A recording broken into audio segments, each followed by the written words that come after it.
Hey, I'm Jeff. And I'm Phil, and we're the Cocktail Dudes. Today we're going to make Asian Tonic Syrup. This is genius, Phil, right? Mm-hmm.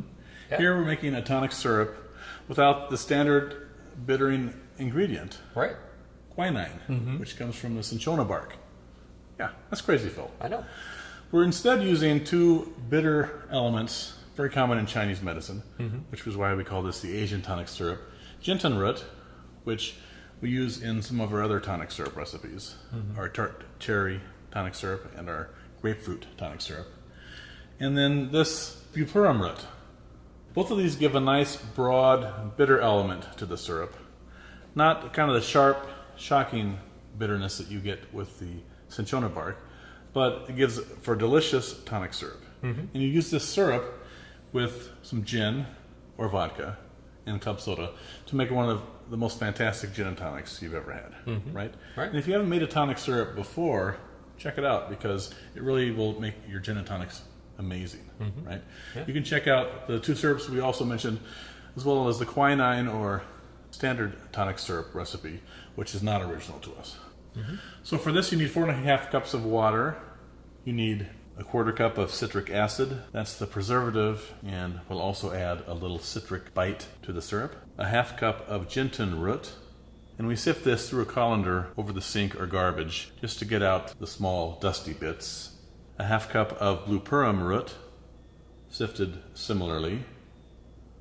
16 allspice berries, 12 cloves, 3 star anise, a 4-inch cinnamon stick, 3 green cardamom pods, and those we crack just to release the fragrant cardamom seeds inside. The skin of 1 lemon, the skin of 1 grapefruit, and the skin of an orange. 5 kaffir lime leaves, if you happen to have them in your market. A 1-inch piece of fresh ginger root, peeled and diced. To a large sauce pot, we're going to add the water, citric acid, allspice berries, cloves, star anise, the cinnamon stick, cardamom pods, gentian root, Bupleurum root, the lemon skin, grapefruit skin, orange skin, the kaffir lime leaves, and the ginger root. Stir it together over medium heat and allow it to come to a boil. Once it's boiling, we'll cover the pot, reduce the flame to low, and allow it to simmer for 30 minutes. After simmering for 30 minutes, we'll remove it from the heat and let it sit covered on the countertop overnight. The next day, we're going to strain the mixture through a single coffee filter, which we have in a fine mesh sieve, into a 4-cup measuring beaker. Allow the liquid to trickle through.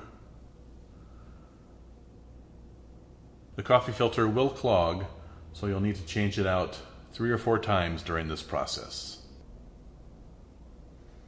Discarding the solids, and this shows kind of the gunky crap that is left behind and what aggravates you by clogging the coffee filter. Make a note of the liquid's volume because we're going to add an equal part of rich simple syrup. Rich simple syrup is 2 parts of sugar and 1 part of water, boiled to dissolve the sugar. Stir this together and then transfer it into clean bottles and cap it. Alright, here's our Asian Tonic Syrup. It'll yield about 6 cups, and it's going to last in your refrigerator about 6 months. Enjoy. Cheers.